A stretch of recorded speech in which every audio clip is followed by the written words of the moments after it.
Hello, and welcome back to the Sleep Alchemist. Tonight, our story begins under the soft, knowing glow of the harvest moon. A time of quiet work, whispered secrets, and long shadows in the countryside. Before we begin our journey, take a moment to like the video and subscribe, but only if you genuinely find a sense of peace here. And in the comments, I would love to know where in the world you are listening from tonight. It's always a quiet joy to see our community of listeners gathering from all corners of the globe. Now, dim the lights. Find your comfortable space and let your breath slow to the rhythm of the night. Our story begins in the warmth of a stable. My world is a world of paper and ink, of straight lines and perfect circles.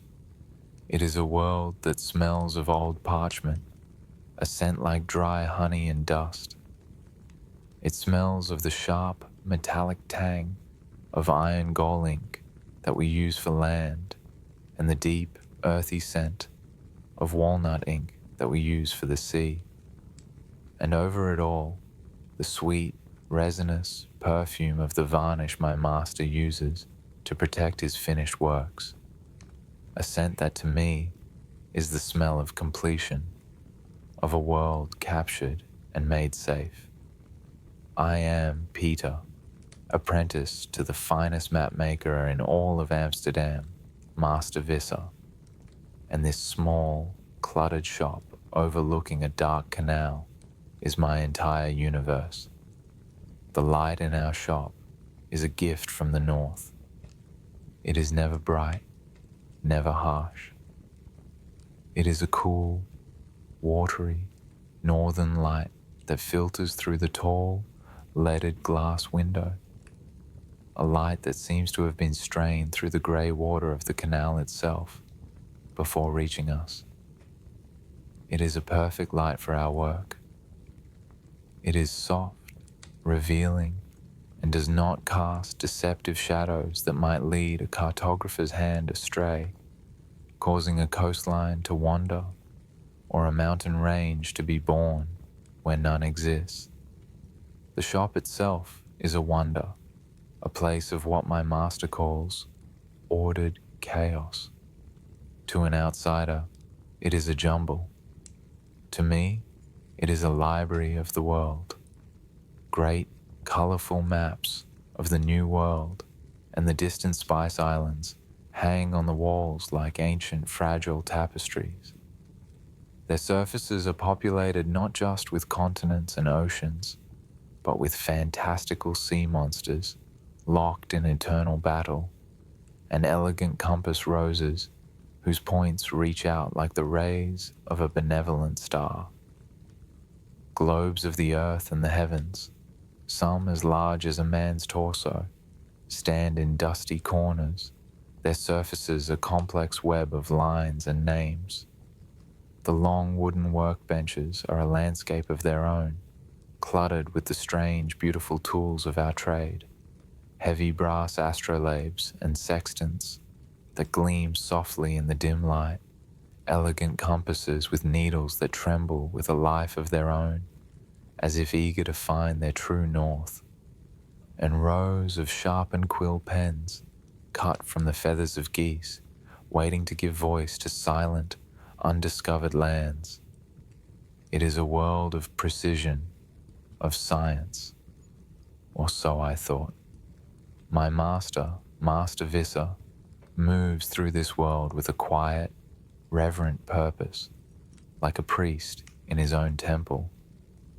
He is not a large man, but he has a presence that fills the room, an intensity that makes the air around him feel still. His face is a map of its own, etched with the fine lines of concentration. His eyes, the color of a stormy sea, seem to miss nothing. From a misplaced pen to a single drop of spilled ink. His hands are his true voice. They are stained with a rainbow of inks, the deep blue of lapis lazuli, the green of verdigris, the rich brown of sepia. Yet They move with the impossible steadiness of a surgeon, drawing lines so fine, so perfect, they seem to be spun from spider's silk. He taught me that a map is not merely a document, it is a promise. It is a story. It is a sacred trust between the mapmaker and the traveler. A single misplaced line, he would say, could lead a ship to ruin upon a reef that should not have been there. Our work was a work of truth, absolute, unyielding truth. My life is a quiet apprenticeship. I learn by watching, by listening to the gentle, rhythmic scratch, scratch, scratch of his pen on the parchment, and by doing. My days are spent grinding pigments to make our inks, a task that fills the air with the scent of crushed minerals and plants. I prepare the vellum sheets, scraping and stretching them until they are as smooth and pale as glass. And I copy the simpler charts, the familiar coastlines of England and France, the well-trod trade winds of the Atlantic. It is slow, meticulous work that requires a steady hand and a quiet mind. And I love it. I love the logic, the order, the way a chaotic, unknown world can be tamed and understood through a series of lines, symbols, and beautiful, flowing script. Today, Master Vissa has given me a new, important task. It is a sign of his growing trust in me, a promotion from the simple world of coastlines to the divine world of the heavens. I am to make a complete copy of a celestial chart, a map of the northern stars, for a wealthy new patron who has commissioned a series of maps from our workshop. Every star, Peter, he had said, his voice the low, serious rumble I knew so well. Every line that connects them, it must be perfect. Our client is a man of particular tastes. He values accuracy above all else. I unroll the original chart on my own small workbench, my heart beating with a mix of excitement and nervous responsibility. It is beautiful. A vast expanse of deep, inky black vellum, with the constellations rendered in brilliant silver and gold leaf that seem to shine with their own inner light. I spend the morning carefully preparing my own sheet, mixing the black ink until it is as dark as a moonless night. I calibrate my compasses. I sharpen my pens. The work is a slow, quiet dance, a dance of measurement and replication. The world outside, with the shouts of merchants on the canal and the distant chime of the Westerkirk, fades away. There is only the map, my hand, and the solemn duty to recreate the heavens with truth and beauty. I work through the long afternoon, my back aching slightly, my eyes straining in the fading light. I copy Ursa Major, the Great Bear, and Cassiopeia, the Queen in her throne. I draw the long, graceful curve of Draco, the dragon. My hand is steady, my lines are true. I am proud of my work. I feel a quiet connection to the astronomers of old who first charted these same stars. As twilight begins to settle, casting long, deep shadows across the workshop, I move to the final quadrant of the map. It is a less familiar section of the sky, near the celestial pole, a quiet neighborhood of smaller, fainter stars. I carefully consult the master chart, cross-referencing it with the two great star atlases that are our workshop's Bible. And that is when I see it. It is a small thing, so small, another, less meticulous apprentice might have missed it entirely. A small cluster of 7 stars, drawn in a delicate, graceful arc, like a tiny, smiling mouth in the dark face of the sky. It is labeled with elegant, flowing script. The name reads, Lyra's Sigh. I frown. My brow furrows in confusion. I know the constellation of Lyra, the harp. It is one of the first I ever learned. But this small cluster, this sigh, it does not belong. I check the first star atlas again, my fingers tracing the familiar patterns. It is not there. I pull the second, older book from the shelf, its pages brittle with age. I scan the charts. Nothing. This constellation is an invention, a beautiful, elegant, and exquisitely drawn falsehood. My heart begins to beat a little faster. This is not possible. My master, a man whose entire life and reputation are built on the bedrock of unyielding accuracy, would never invent a star, let alone an entire constellation. It would be a betrayal of everything he has ever taught me, a sin against the very craft he reveres. I hesitate, my quill hovering over my own map. My duty as an apprentice is clear. I am to copy what is before me, without question. But my training, the very discipline he so rigorously instilled in me, is to value truth above all else. The two duties are now at war with each other in the quiet of my mind. After a long, internal struggle, the mapmaker in me wins over the apprentice. I cannot, in good conscience, copy a known error onto a chart destined for a patron who values accuracy above all else. I take a deep breath, and with my heart pounding a nervous rhythm against my ribs, I rise and approach my master's workbench. He is lighting an oil lamp, preparing for his own night of work. The flame catches, and a warm, golden light blossoms in the growing darkness, casting his face in sharp relief.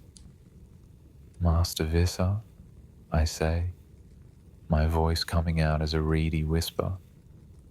He looks up, his grey eyes sharp and questioning in the lamplight. What is it, Peter? You should be finished for the day.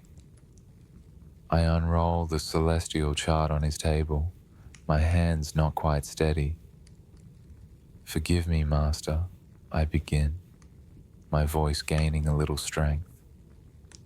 But this constellation here, the one named Lyra's Sigh, I have checked the atlases, both of them. It does not exist. I believe it may be an error. He does not look at the map. He looks at me.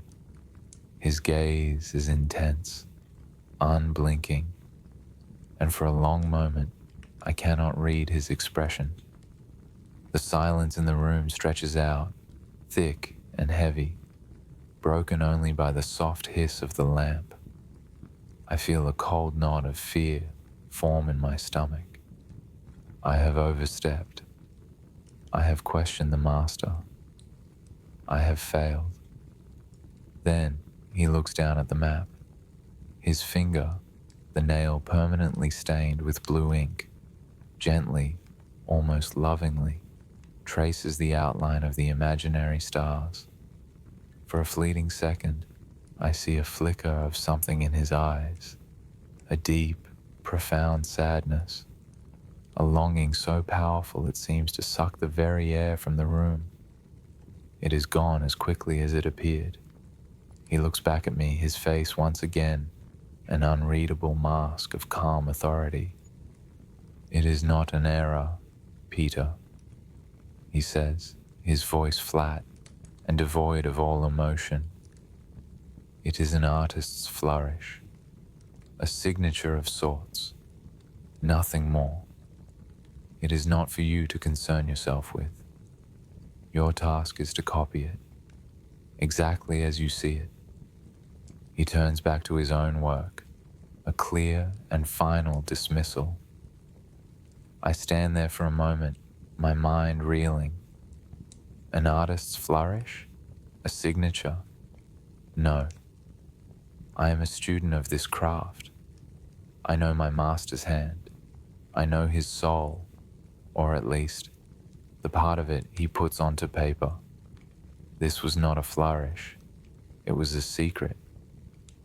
I return to my workbench, my hands no longer trembling with fear, but with a new, strange feeling. A feeling of being on the precipice of a great discovery. I pick up my quill, and with a new and sudden understanding that the maps in this room tell more than one kind of story, I dip the pen in silver ink, and I begin to copy the beautiful, perfect, and impossible stars. The master's words, an artist's flourish, echoed in my mind for days, but they did not settle my thoughts. They did the opposite. They were a stone dropped into the still pool of my quiet, ordered world, and the ripples of that small falsehood spread outwards, touching everything. An artist's flourish is a thing of freedom, of whim, of a sudden inspiration. But my master, Master Visser, was a man of discipline and absolute precision. He was not a man of whim. Every line he drew had a purpose. Every symbol had a meaning. The secret of Lyra's sigh was a lock, and I became obsessed with finding the key. And so, I began to watch, not with the open curiosity of an apprentice, but with the quiet, careful observation of a spy. My work continued as it always had. I mixed the deep black ink from soot and gum arabic until it was the color of a moonless midnight. I prepared the vellum sheets, scraping them with a curved blade until they were as smooth and pale as glass. I copied the familiar, safe coastlines of England and France, my hand steady, my lines true. But my eyes and ears were now tuned to a different frequency. I was no longer just an apprentice, a passive receiver of knowledge. I had become a detective in a mystery of my own making. I started to notice a pattern, a quiet rhythm to these special commissions. A request would arrive not by the usual post, but delivered by a quiet, unknown messenger. The request was always for a presentation chart, a map meant more for display in a rich man's study than for navigation on a ship's deck. The subject was always an obscure part of the world, a stretch of the Patagonian coast, a chart of the lesser-known moons of Jupiter, a detailed map of the forgotten islands of the Aegean Sea. And the client was always the same, a single, cryptic initial, L, with payment delivered in full, in advance, always in heavy gold coin. The creation of these maps was a ritual unto itself. Master Visser would work on them only at night, long after I had been dismissed to my small cot in the attic. The main workshop door would be bolted from the inside. He would work alone by the light of a single, large oil lamp. Sometimes, as I lay in bed, the sounds of the sleeping city of Amsterdam, a low hum beneath me. I could hear the faint, steady scratch of his pen on the parchment. It was a lonely, persistent sound, like a mouse scurrying behind the walls, writing a story no one else was meant to read. And then came the delivery. It was always the same. It would happen on a moonless night, when the fog from the canals was at its thickest, wrapping the city in a grey, silent shroud. A sharp, specific knock would echo on our heavy oak door. 3 quick taps, a pause, then 2 more. Tap, tap, tap. Tap, tap. The first time it happened after my discovery, I did not go to bed. I feigned exhaustion, climbed the stairs to the attic, but then crept back down to the landing, hiding in the deep shadows.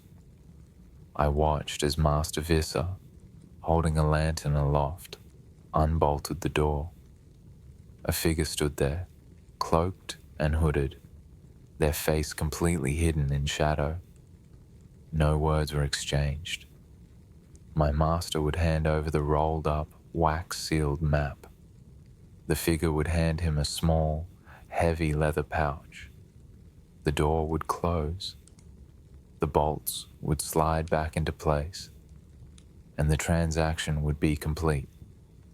It was a ritual of profound, unnerving silence.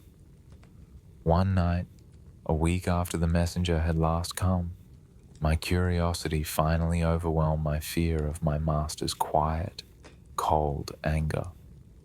I had to know more. I had to understand the language of these secret maps. After he had retired to his chambers, after I heard the faint click of his own bedroom door, I knew the workshop was mine for the night. My heart was a frantic bird beating against my ribs. I knew this was a profound betrayal of his trust, but the mystery was a hook that had lodged itself deep in my soul, and I had to pull on the line. I crept back down the cold, winding stairs, my bare feet silent on the worn stone. The workshop was dark, save for the dying orange embers in the small hearth, which pulsed softly like a sleeping heart. The air was thick with the familiar smells of my world, but tonight they seemed charged with secrets. My hands were trembling as I lit a single, thin tallow candle. Its small, brave flame pushed back the immense darkness, casting my own long, dancing shadow on the wall. I felt like a thief. I went to the great wooden chest where the recently completed works were stored before delivery. My fingers, slick with nervous sweat, found the scrolls designated for the client L. There were 3 of them, waiting for the next midnight summons. I carefully carried them to the great table in the center of the room, my own private workbench for the night. I unrolled them, side by side, in the flickering golden light of my candle. Before me lay 3 separate, beautiful worlds. The first was the celestial chart I had worked on, with its beautiful, impossible constellation, Lyra's Sigh. The second was a nautical chart of the Baltic Sea, impeccably detailed, but for one small, strange island near the coast of Sweden, an island shaped exactly like a 5-petaled rose. The third was a new map, one of the Italian coastline, where nestled between the real cities of Genoa and Pisa was a small, imaginary port town named Speranza, the Italian word for hope. Individually, they were beautiful oddities, artists' flourishes, just as the master had said. But seeing them together, the candlelight dancing across their surfaces, I felt the thrill of discovery again. They were not separate. I knew it. They were pieces of a single, larger map, a map of a different kind. My heart was pounding now, a steady drum of excitement. I began to work, my earlier fear replaced by a feverish, intellectual hunger. I took measurements. I compared the scales of the maps. I looked for patterns in the flourishes. At first, nothing. It made no sense. A constellation, an island, a town. What could they possibly have in common? I felt a wave of despair. Perhaps I was a fool, a boy letting his imagination run away with him. Dejected, I began to roll up the maps. As I rolled the celestial chart, the candlelight caught something I hadn't noticed before. Next to the name, Lyra's Sigh, my master had drawn a tiny, almost invisible Roman numeral. 3. My breath caught. I quickly unrolled the other two maps. Beside the Rose Island on the nautical chart was the numeral Vi, and beside the town of Speranza on the Italian map was the numeral I. They were not just flourishes, they were clues, an ordered sequence. I, V. My mind raced. What could it mean? A date? A coordinate? Then my eyes fell upon the heavy book on a nearby shelf. The book of poetry, Petrarch's sonnets to Laura. Laura, Lyra. I scrambled to the bookshelf and pulled down the heavy, leather-bound volume. I opened it, the pages brittle with age. I could not read the Italian, but I could read numbers. I, V, 3. Could it be a page number, a line number, a word number? I turned to the first map in the sequence, Speranza, number I. I remembered the unique cross-hatching on the church spire in the town. It was the key. But a key to what? I stared at the maps, at the book, my mind a whirlwind, and then another memory surfaced. Master Visser teaching me how to draw a grid for a new map. The world is ordered, Peter, he had said. Everything has its place, its coordinate, a grid. With trembling hands, I took a piece of tracing paper and a ruler, and I drew a simple grid over the map of Italy. 10 lines down, 10 lines across. A, B, C, D, and 1, 2, 3, 4. The church spire of Speranza fell squarely in the box G7, the letter G. My heart leaped. I quickly drew a grid over the second map, the nautical chart. The center of the Rose Island, number 5. It was in box E5, the letter E. And finally, the star chart, number 3, the central star of Lyra's Sigh. It was in box N9, the letter N, G-E-N. Still gibberish, but I knew I was closer. I was on the verge of understanding. The clues were all here. The numbers, the locations on the grid, the book of poetry. I thought about the conversation. Speranza, hope, rose, love, Lyra's sigh, longing. The themes were clear. This was a language of the heart. I looked back at the book of Petrarch. The poems were numbered. Sonnet number Y, sonnet number 5, sonnet number 3. With a surge of adrenaline, I turned to sonnet 1 in the book. The grid coordinate was G7. I counted. The 7th line, the 7th word. The word was amore, love. I turned to sonnet 5. The grid coordinate was E5, the 5th line, the 5th word. The word was sempre, always. My hands were shaking now. I turned to sonnet 3. The grid coordinate was N9, the 9th line, the 9th word. The word was mia, my amore, sempre, mia, my always love. No, the order was wrong. The numbers, I, V. It was not the order of the maps, but the order of the words themselves. The third word, the fifth word, the first word. Mia, sempre, amore, my, always, love, my always, my love. I sat back on my heels on the cold stone floor, the candlelight flickering in my wide eyes. The world seemed to tilt on its axis. This was not a conspiracy. This was not a game of political intrigue between rival guilds.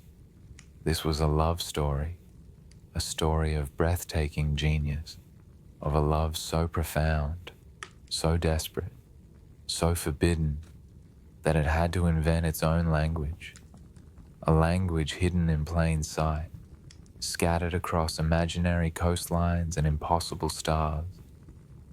I quickly, carefully, rolled up the maps, my hands no longer trembling with fear, but with a kind of holy reverence. I placed everything back in the chest, exactly as it was. I snuffed out my candle, plunging the workshop into darkness. I returned to my small room in the attic, but I knew I would not sleep. I now saw the entire workshop, the entire world of my master, differently. Every map was no longer just a depiction of a place. It was a possibility, a vessel for a secret, a testament to the fact that the human heart, when it truly loves, can be the most brilliant, the most daring, the most ingenious mapmaker of all. The days that followed my discovery were strange, as if the world I knew had been overlaid with a second, invisible map. The workshop was the same, yet it was not. The smells of ink and aging parchment were the same, yet they now seemed to hold a different meaning. The deep walnut ink we used for the sea no longer smelled of just pigment and oil. It smelled of longing. The silver ink for the stars no longer smelled of metal and minerals. It smelled of secret promises. The great maps hanging on the walls were no longer just depictions of land and sea. They were possibilities. Each coastline held the potential for a hidden verse, each star chart a potential love letter to the sky. The profound silence of our workshop was no longer just peaceful. It was filled with the weight of an unspoken, epic love story. And I was its only audience. I watched my master, Master Visser, with a new kind of attention. I saw him not just as a stern, focused craftsman, but as a man living a double life in plain sight. I saw the moments when his gaze would drift to the window overlooking the canal, his thoughts clearly a world away, in another room, in another part of this sleeping city. I saw the way his hand would pause for a fraction of a second when mixing a particular shade of blue ink, the color of the sea in a chart he had made for her. The color, I now realized, he must associate with her eyes. I saw the ghost of a smile touch his lips sometimes when he thought no one was watching, as he reviewed an old map marked with the initial L. It was a smile so faint, so filled with a private, bittersweet joy, that it was more heartbreaking than any tears. I had deciphered the code of his maps, but now I was learning the far more complex language of his heart. My role in this silent play was one of carefully orchestrated non-existence.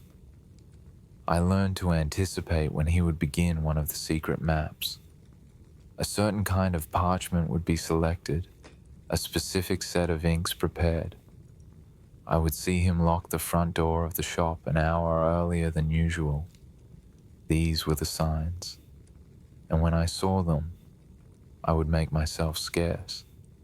I would retreat to my attic room with a book, or find a tedious, time-consuming task in the farthest corner of the shop, like reorganizing the shelves of rare pigments. I gave him the privacy his sacred work required. I became the silent guardian of his solitude. One evening, a new commission for L was underway, a detailed map of the Tuscan countryside in Italy. I was pretending to be engrossed in polishing the brass astrolabes, my back to him, but my real work was observing, listening. The entire workshop was silent, save for the soft scratch of his quill on the vellum and the gentle, rhythmic drumming of the rain against the window pane. I watched him out of the corner of my eye. The transformation was remarkable. The usual tension in his shoulders, the tension of a master craftsman focused on perfection, was gone. It was replaced by a kind of gentle, flowing grace. The stern lines of his face softened. There was a light in his eyes that was not merely the reflection of the 2 tall candles he worked by. He was not just a craftsman tonight. He was a lover, writing a letter to his beloved. He was adding the flourishes, the secret language. I watched, my heart quiet, as he drew a small, winding river through the rolling hills of Tuscany. He named it not with a real geographical name, but with the Italian Fiume di Lacrime, the river of tears. He then placed a tiny, almost hidden lighthouse on a cape overlooking a painted sea, and with the finest possible nib, he wrote underneath it, La sua luce, her light. He was not drawing a map. He was composing a poem of sorrow and devotion. Then he began the most important part. He was drawing the main road that connected 2 small, imaginary towns he had placed on the map. One he had named Alba, for dawn. The other, Tramonto, for sunset. The road between them was the journey of a day, the journey of a life. He dipped his finest pen in a pot of deep black ink. His hand was impossibly steady. He began to draw the line, a single, continuous, flowing line that snaked gracefully through the hills and valleys he had created. He drew with an almost unbearable tenderness, his entire being focused on this single act of creation. And as I watched his hand move, my small attic room, the cold stone, the city of Amsterdam, they all dissolved. In my mind's eye, I saw this very map, finished and delivered, being unrolled in a different room, in a different part of the city, a room perhaps filled with books and the scent of flowers, a contrast to our dark, cluttered workshop. I saw a different hand, a woman's hand, slender and pale, with long, elegant fingers reaching out.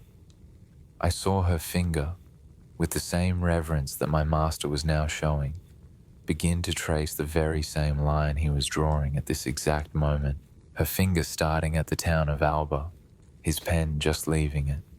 2 souls, separated by miles of dark canals and cobbled rooftops, were, in this moment, touching.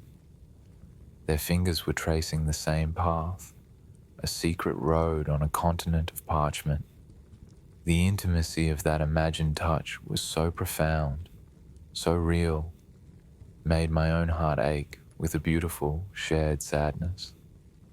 It was a touch that crossed the city, a whisper that traveled on a road made of ink.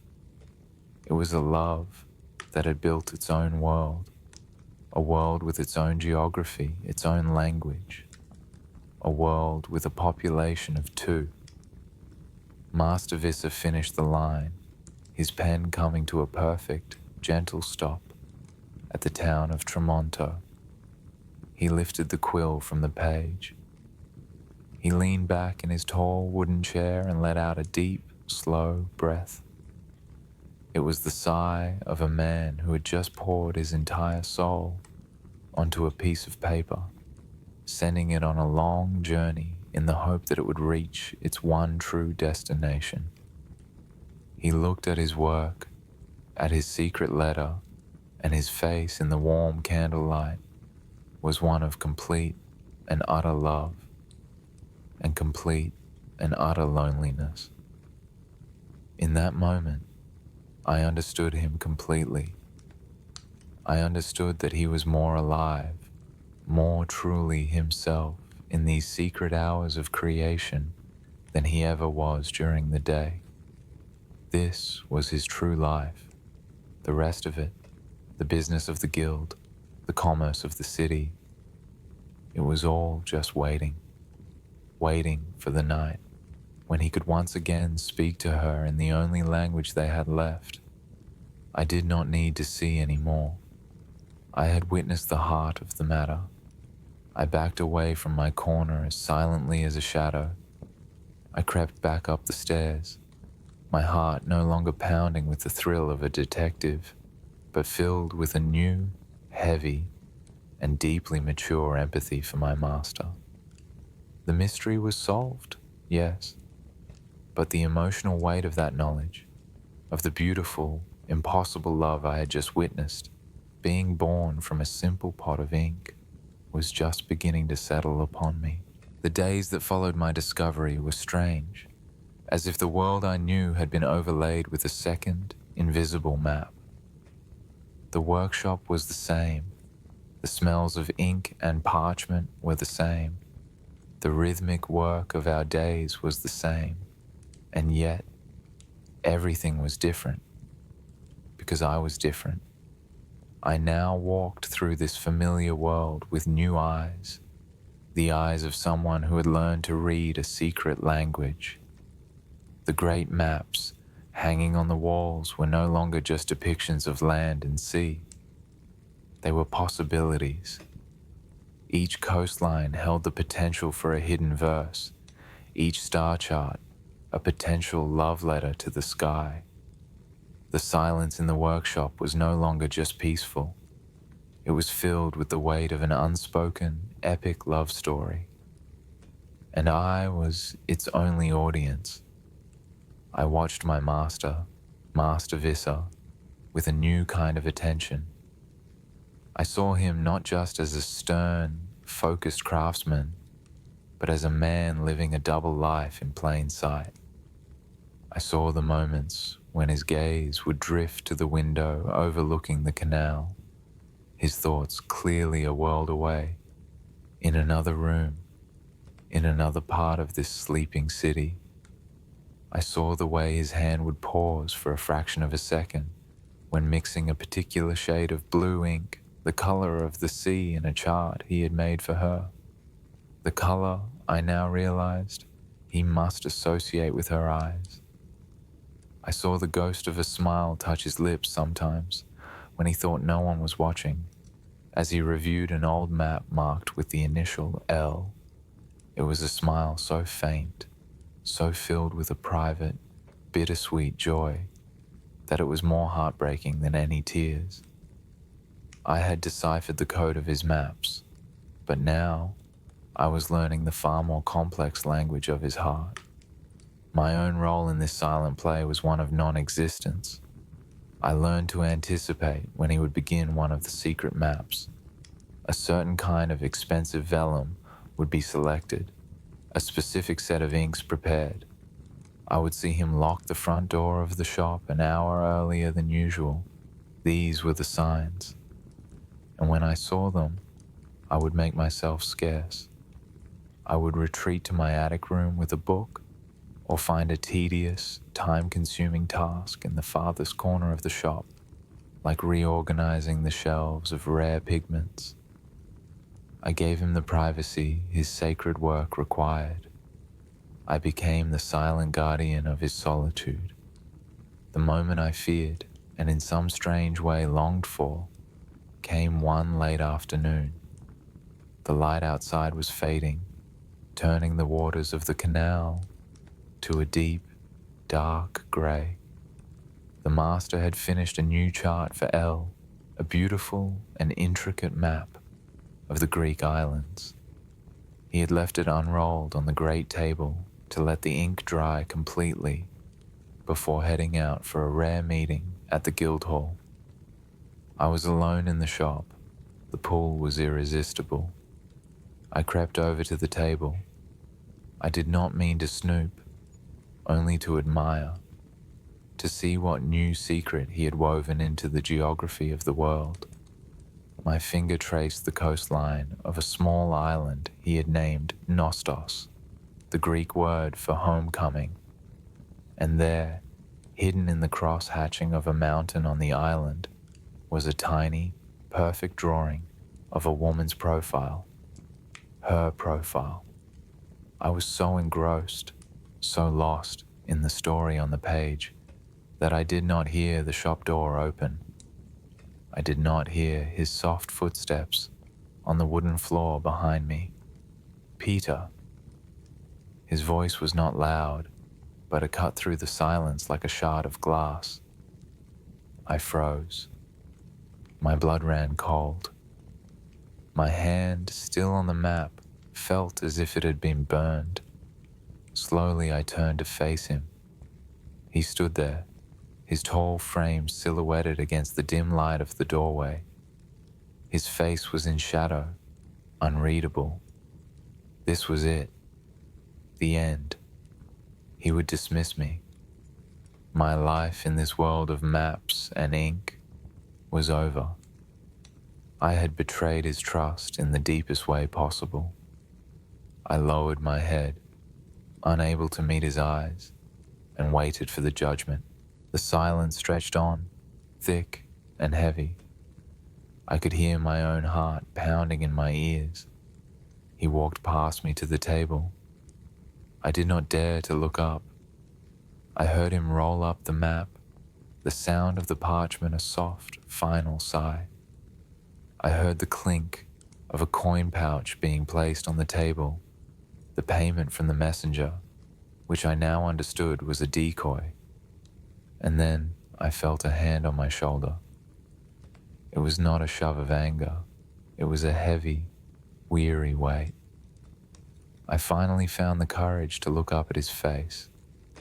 In the dim light, I saw no rage. I saw no disappointment.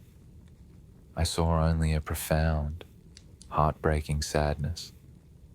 And in the depths of his eyes, a flicker of something else. Understanding. He looked at me, a boy, and I looked at him, a man with a secret heart. And in that silent gaze, everything was understood. Some maps, he said, his voice a low, rough whisper, are not meant for sailing. He squeezed my shoulder once, a brief, firm gesture, and then he let go and turned to his work as if nothing had happened. But everything had happened. The secret was no longer just mine to keep. It was now ours. From that day forward, our relationship changed. The silence between us was no longer one of master and apprentice. It was a shared silence, a comfortable space filled with an unspoken trust. He started to teach me the more intricate arts of cartography. He showed me how to mix the lapis lazuli to create the vibrant, living blue he reserved only for her maps. He taught me the specific cross-hatching pattern that he used for the rooftops in his coded messages. He never explained why. He did not need to. I was no longer just copying. I was helping him write his letters. One evening, as he was finishing a map, I found the courage to speak. He had drawn a small, empty space in the sea.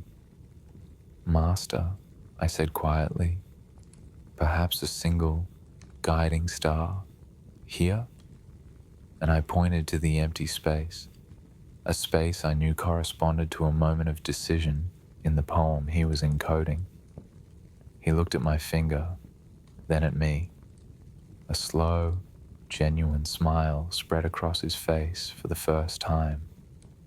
"An excellent suggestion, Peter," he said. "It will guide the way." And so my life found its new rhythm, a life of quiet service, not just to a craft, but to a secret love story. Tonight, I am alone in the workshop. The master has long since gone to bed. I am putting the finishing touches on a new map for L, a map of the night sky, just as he taught me. The single candle on my desk casts a warm, familiar golden glow. Outside, the great city of Amsterdam is asleep. The only sound is the gentle lapping of water in the canal below, and the distant lonely chime of a clock tower marking the deep hours of the night. I look out the window at the dark, sleeping houses across the canal, and I no longer see just buildings and canals. I see a web of invisible lines connecting people, lines of commerce, lines of duty, and now I understand, lines of secret, powerful love. I think of the woman on the other side of the city who will soon receive this map and feel her lover's touch across the miles. I feel a profound sense of peace, of purpose. I am Peter, the mapmaker's apprentice, and I am the keeper of a secret language, the guardian of a love that charts its own course across a universe of paper and ink. My thoughts begin to slow, to soften. My focus drifts from the stars on the page to the single, dancing flame of the candle. Its warm, steady light. The gentle scratch of my pen as I add one last tiny star. The soft sound of the water outside, a rhythmic, lulling whisper, lapping against the stone, a quiet current, pulling me gently towards a silent, peaceful harbor of sleep. My world is one of stone and silence, a world measured not by the rising of the sun, but by the ringing of the prayer bells. Their bronze voices roll across these lonely Italian mountains, calling us to matins, to lauds, to vespers. They are the punctuation marks in a long, slow, and sacred sentence that is my life. I am Brother Leo, a scribe in the monastery of St. Albinus, and my purpose is to serve God through the preservation of His holy word. Our monastery is a fortress of faith, perched high in the Apennines, a stone eagle's nest clinging to the side of a mountain. The air here is thin and clean, and the silence is a physical presence. It is a silence so deep you can hear the whisper of your own blood in your ears. It is broken only by the bells, the chanting of the choir echoing from the chapel, and the soft, shuffling sound of woolen robes and leather sandals on the cold stone floors. My sanctuary, within this greater sanctuary, is the scriptorium. It is a long, high-ceilinged room with tall, arched windows that look out onto a sheer cliff face and a vast expanse of empty, blue sky. The light that enters is pure and indirect, a perfect, holy light for our sacred work. The air inside always smells the same, the faint, sweet scent of melting beeswax from the candles, the sharp, earthy smell of the oak gall ink we prepare by hand, and the ancient, dusty perfume of 1,000 years of prayer trapped within the vellum pages of the books that line the walls. Here, a dozen of us work in disciplined silence, each brother at his own slanted wooden desk, a small world of focused devotion. The only sounds are the rhythmic scratch of a quill pen against parchment, the soft turning of a page, the occasional quiet cough. We are not men. We are instruments. We are the hands through which the Word of God is made manifest, copied and preserved for all eternity. My love for this work is the purest love I know. I find a divine joy in the perfect, graceful curve of a letter S. I feel a sense of holy purpose when I mix the ground lapis lazuli with gum arabic to create the brilliant, heavenly blue used for the Virgin's robes. When I take a sheet of gold leaf, so thin it trembles with my own breath, and apply it to a page to create a halo for a saint, my own soul feels illuminated.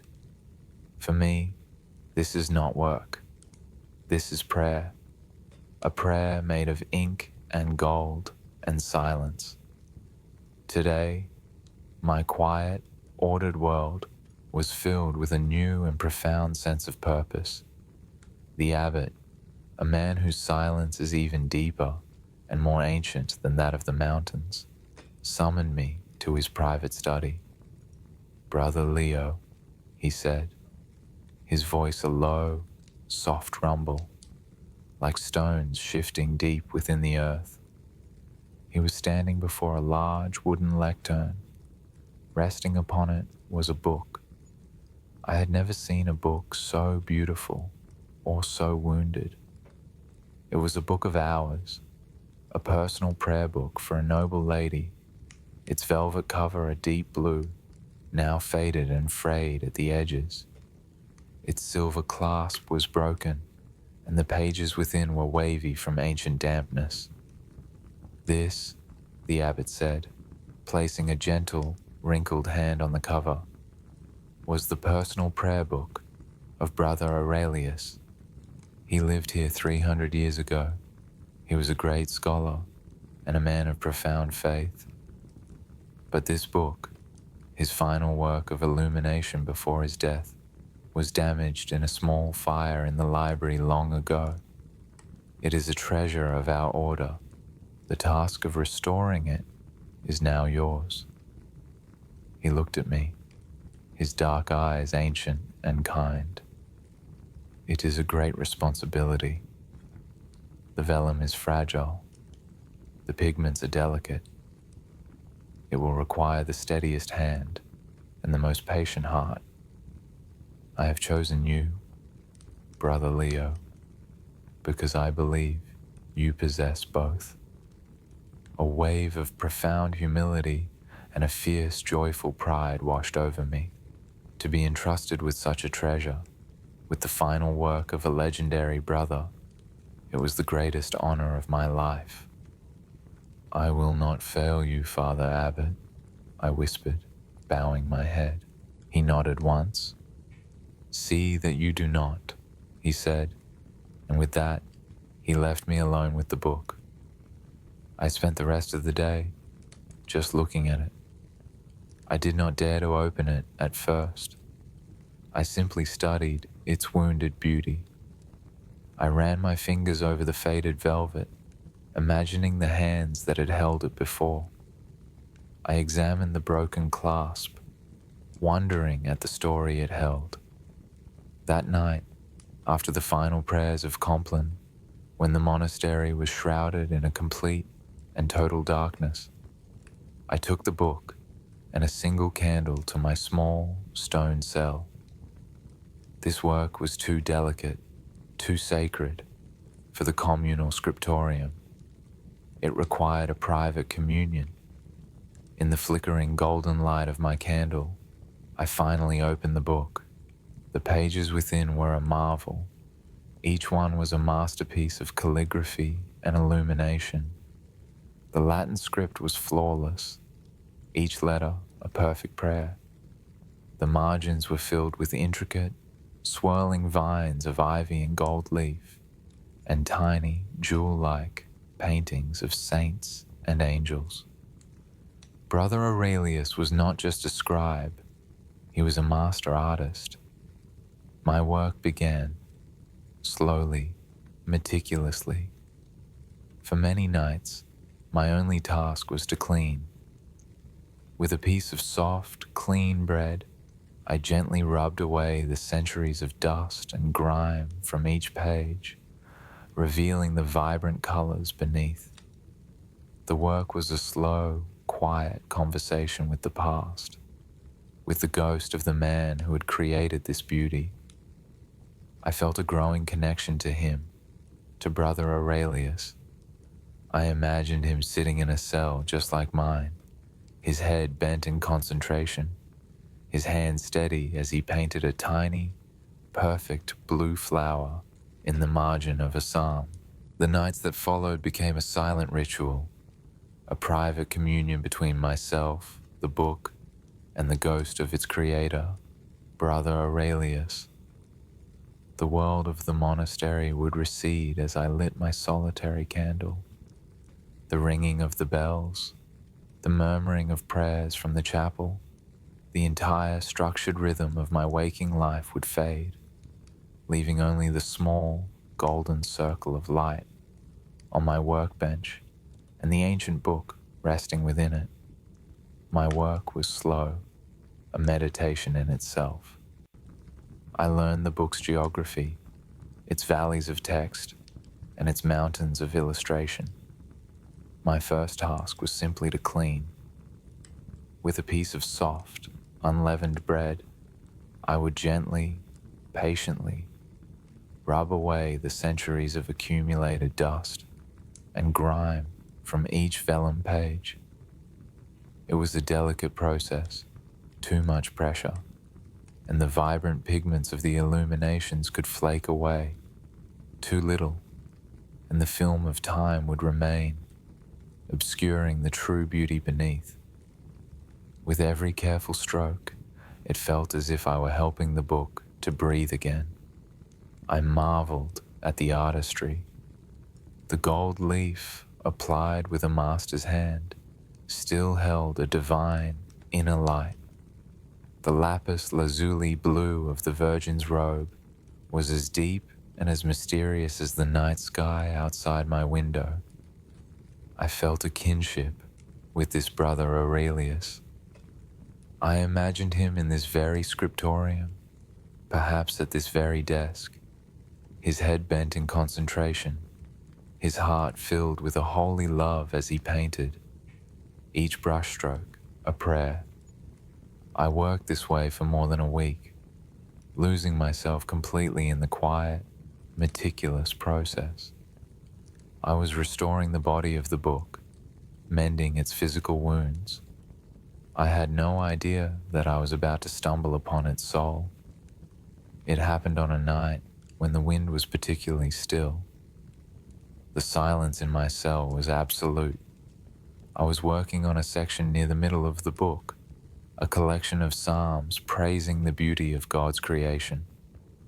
I came to a page where the vellum had been warped by ancient dampness, causing it and the next page to be fused together at the corner. It was a common problem in a book of this age. The procedure was one I had practiced many times.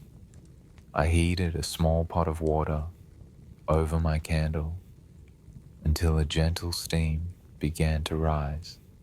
Steam was the restorer's most delicate tool. It could persuade where force would only destroy.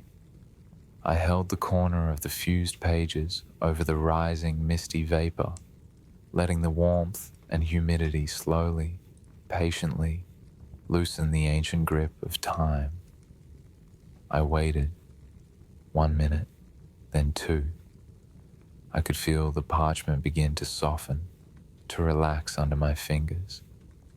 With the edge of a thin, polished bone folder, I began to gently, carefully peel the 2 pages apart. The sound was a soft, reluctant tearing, the sound of a secret that did not wish to be revealed.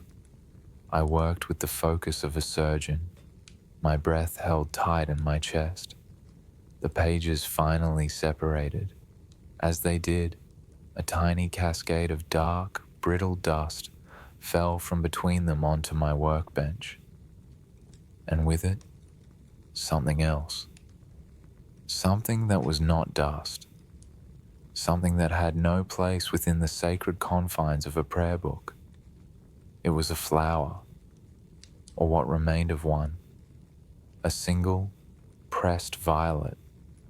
Its color had almost completely faded over the 300 years of its captivity, leaving it a pale, ghostly gray. Its petals were as thin and as fragile as a dragonfly's wing. It lay there on the dark wood of my desk, so delicate, so unexpected. It seemed impossible that it could have survived. I reached out a trembling finger and touched it. It was real. It crumbled slightly under my touch. Where could it have come from? My mind raced. There are no such flowers within the high, cold, stone walls of our monastery. The gardens here are for herbs and vegetables, for sustenance and medicine. This was a wild flower, a flower from the valley below, a piece of the outside world smuggled into this holy, secluded space. My heart began to beat a little faster. With a newfound, almost fearful curiosity, I turned my attention back to the page from which it had fallen. I held the vellum sheet up to my candle, tilting it back and forth, my eyes scanning not the main text, but the intricate, vine-like borders that frame the holy words. And then I saw it. It was almost invisible. Hidden within the swirling leaves of an illustrated ivy were words. Not the formal, bold, black Latin of the scripture. These were faint, written in a different hand, using a pale ink the color of dried berries, an ink that had faded to almost blend in with the parchment itself. The writing was tiny, elegant, and full of a grace that was different from the rigid beauty of the holy text. It was not a commentary on the psalm. It was not a note from a scholar. It was a single, secret line of poetry.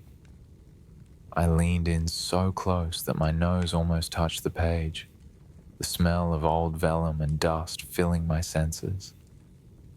I deciphered the words, my own whispered translation a sacrilege in the silence of my cell. It read, "This violet has more of heaven in its color than any stained glass window, for it has been touched by her hand." I sat back, my own hand flying to my chest, as if I had been struck. I stared at the words, then at the fragile, dead flower on my desk. A storm of conflicting emotions washed over me. Shock. This was blasphemy, a profanity. To compare a simple flower, a symbol of earthly affection, to the sacred beauty of a church window, it was unthinkable. Fear. I had uncovered a secret, a sin, hidden for centuries. What was my duty now? Was I to report this desecration to the abbot? Was I to erase it, to purify the book? And then another feeling, a feeling that pushed past the shock and the fear, a profound, irresistible curiosity. Her hand. Who was she? Who was this woman whose touch held more of heaven for Brother Aurelius than the house of God itself? Who was he, this man of faith, who had risked his immortal soul to hide a declaration of love in the margins of a prayer? I looked from the holy text, with its talk of divine, incorruptible love, to the faint, whispered words of a very human, very real love. One was a story for the ages, the other was a secret for one. In that moment, the book transformed before my eyes. It was no longer just a sacred object to be repaired. It was a vessel containing a story, a mystery, that I now felt a desperate, compelling need to solve. The scribe in me was at war with the man in me, and the man was winning. The work of restoration became a sacred obsession. The days were a quiet, patient preparation for the nights. By day, I was Brother Leo, the careful restorer, dutifully mending the book's physical body. I would mix my pigments, stretch the vellum, and stitch the bindings with a calm and steady hand. But my mind was elsewhere. It was waiting for the sun to set, for the final prayers to be sung, for the monastery to fall into its deep, mountainous silence. For at night, my true work began. In the small, golden sanctuary of my candlelight, I became a different person. I was not a restorer, but an explorer, not a monk, but a confidant. The book was no longer just a book. It was a locked room, and I had found the key. My nightly ritual now involved a hunt, a careful, reverent search for the faint, berry-colored ink, for the telltale thickness of a pressed flower between the ancient pages. A week passed in this secret, fervent study, and then I found another. I was working on a page detailing the brutal martyrdom of St. Lawrence. The illumination was graphic and sorrowful, depicting the saint's suffering upon a fiery gridiron. Amidst this story of holy sacrifice, as I gently cleaned the margin, my fingers detected a slight bulge. My heart quickened. Carefully, I worked the page, and from within its fold, I retrieved a pressed poppy. Its red color had faded over the centuries to a dark, rust-like brown. The texture as brittle and as delicate as dried blood. And beside it, hidden in the curling leaves of an illustrated ivy that framed the text, was another message from Brother Aurelius. His script was small and sharp, as if written with a needle. They speak of a holy suffering, he had written. They know nothing of the beautiful torment of seeing you in the chapel, so close, yet a world away. That is a fire that burns far hotter than any martyr's pyre. I stared at the words, a shiver running down my spine, despite the closeness of my candle. I could feel his pain across the 300 years that separated us. To be a man of God, surrounded every day by scripture, detailing divine love and holy suffering, yet to be consumed by a very human, very earthly love that he considered both beautiful and a torment. It was a paradox I could not yet comprehend. My quest grew more fervent, more desperate. I felt as though I was in a race against time, though I did not know why. A few nights later, I found a sprig of rosemary, its pine-like, medicinal scent still faintly clinging to it after all these years. It was tucked beside a psalm about remembrance and God's eternal memory. The note in the margin was different this time. It was not a grand, poetic statement. It was a direct, personal, and deeply sensory memory. Today, you brought herbs for the infirmary, he wrote. The scent of rosemary now clings to this page from where your sleeve brushed against it.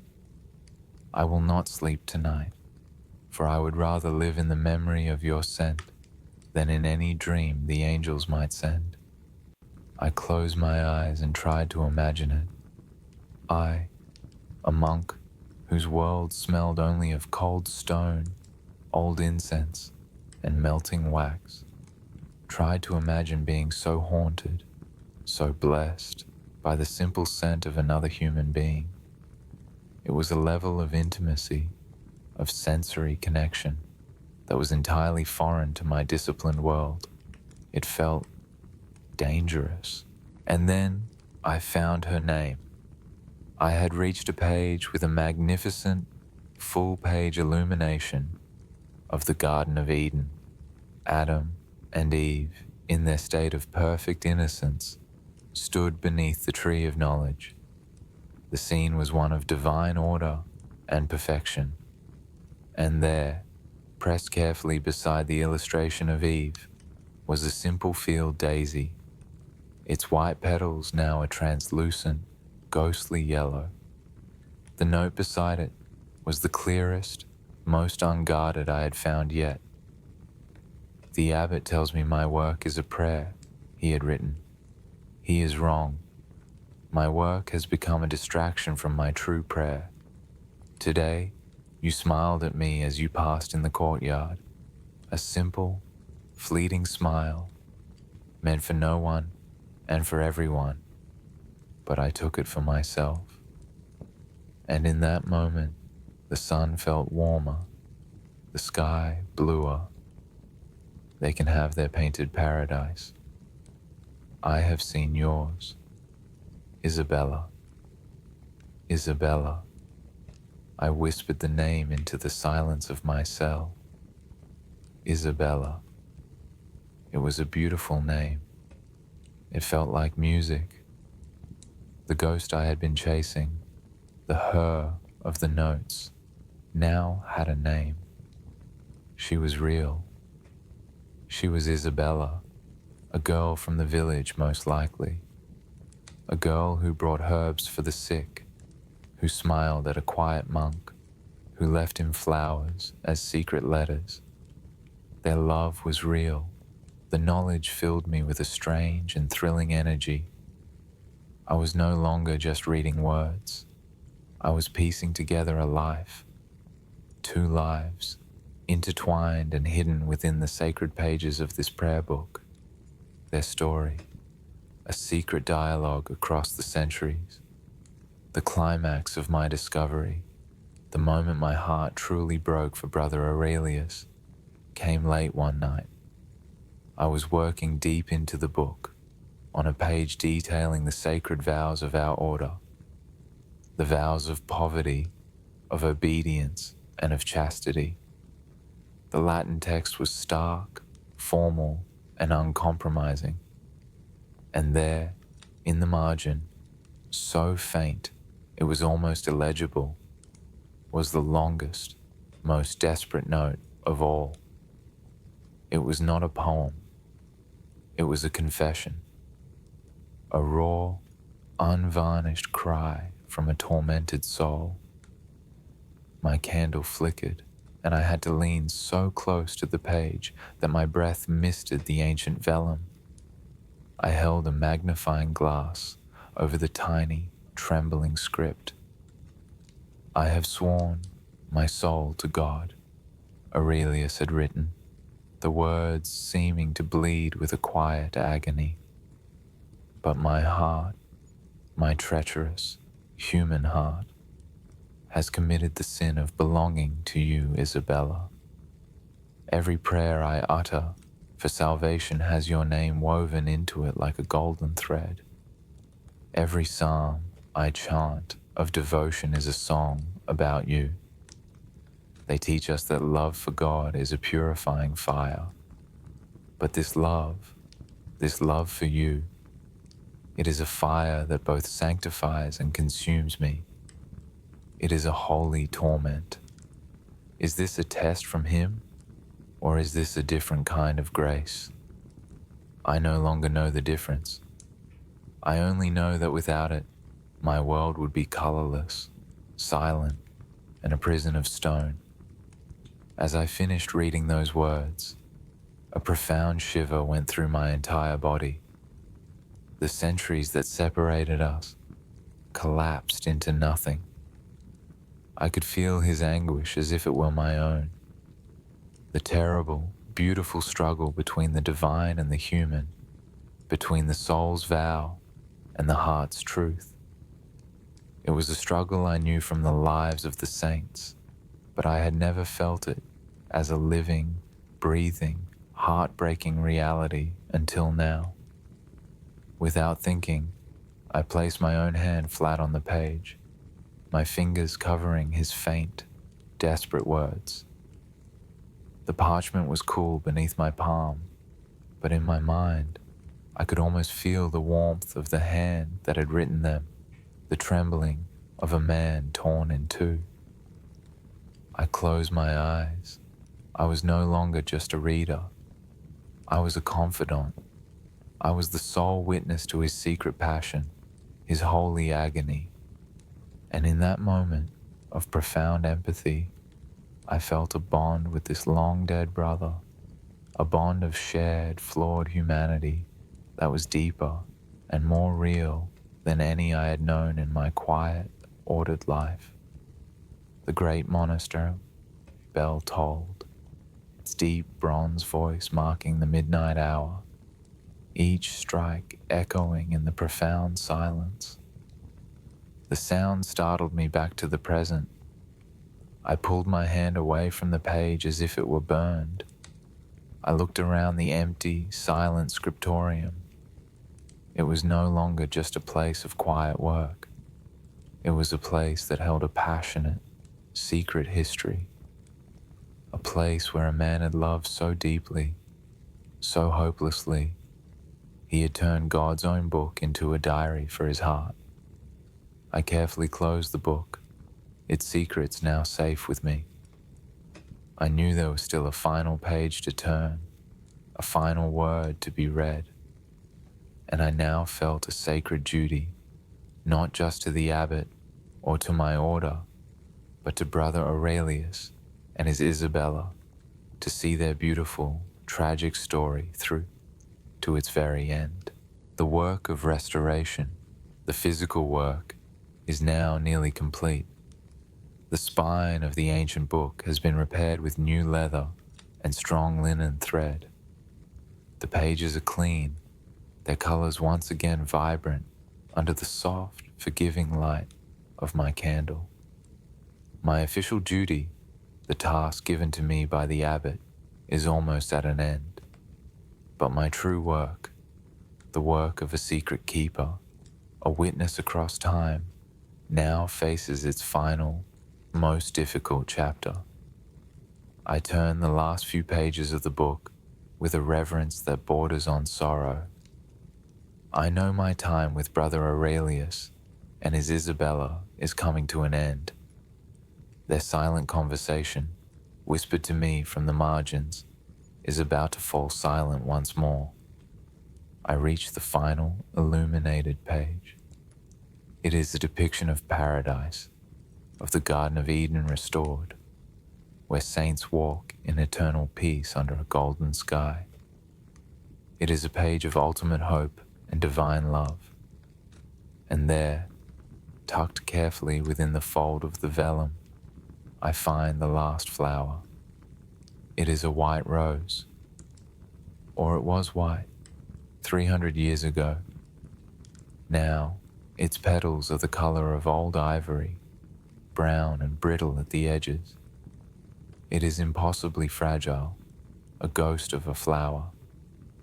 As I touch it, a few of its outer petals crumble into a fine, sad dust on my fingertips. A white rose, a symbol of a love pure and true, a love that hoped for heaven. My eyes, now trained to seek out secrets, scan the margin. His final words are not hidden in the decorative vines. They are written clearly at the very bottom of the page, beneath the illustration of paradise, in a script that is both beautiful and heartbreakingly steady. It is the writing of a man who has accepted his fate. "We cannot be together in this life, my Isabella," he wrote. "The walls of my faith are too high, and the world outside too cruel. But do not think this love was a sin. It was a grace. It was the sliver of divine light that allowed my soul to truly see. Love, I have learned, is its own prayer. And so, I will pray it for you, always. I pray we will be reunited in His eternal garden, where all love is one. Until then, I will love you in silence. I read the words again and again. A profound sadness washes over me, but it is a clean sadness, a sadness without bitterness. It is the quiet, aching beauty of acceptance. He had not renounced his love. He had sanctified it, turning it into his own private, lifelong prayer. My work of restoration is now truly complete. The book is whole again, its physical wounds mended. According to the laws of my order and the instruction of the abbot for perfection, my final task should be to erase these profane, impersonal scribbles. I should take my scraping knife, with its sharp, unforgiving edge. I should, with a steady hand, lift the faint, berry-colored ink from the page, returning the book to its original, sterile holiness. That is my duty to the order. I pick up the small, sharp knife from my workbench. Its steel gleams in the candlelight. I look at the words, I will love you in silence. And I cannot do it. To erase these words would be the true desecration. To silence this story, to undo this beautiful, painful, human prayer, would be a sin far greater than any brother Aurelius ever committed in his heart. His love for Isabella did not diminish his love for God. It deepened it. It made it human. It gave it a context of sacrifice and profound longing that I, in all my studies of the saints, had never truly understood before. This book, with its holy psalms and prayers, was the story of a soul's journey towards God. And this secret love story, written in its margins, was the most honest, most painful, most beautiful part of that journey. I put down the knife. My decision is made. I feel a strange calm settle over me. I have a different kind of duty to perform. A duty not to the rules of men, but to the truth of a human heart. I take up my own finest quill, the one I reserve for the most sacred texts. I mix a small pot of my best ink, a deep, reverent black. My heart is calm now, my hand steady. I look at the final, empty space at the very bottom of the last page, just beneath Aurelius's last word. I am not a poet. I am not a lover. I am a scribe.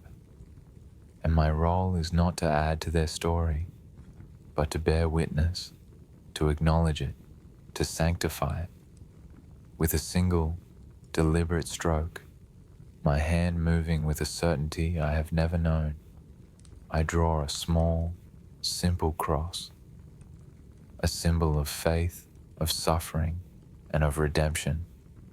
And beneath it, I write one final word in my own script, a word that will join my soul to theirs across the centuries, a quiet amen to their silent prayer. Amen. It is done. My work is finished. I carefully close the now truly complete book. Its velvet cover is smooth beneath my hands. It feels heavier now, not with the weight of paper and ink, but with the weight of a complete, honored, and beautiful human story. I carry it from my cell, through the sleeping, silent corridors of the monastery. My footsteps echo softly in the vast stone halls. I walk to the great library, its cavernous space filled with the silent sleeping ghosts of 1,000 scholars.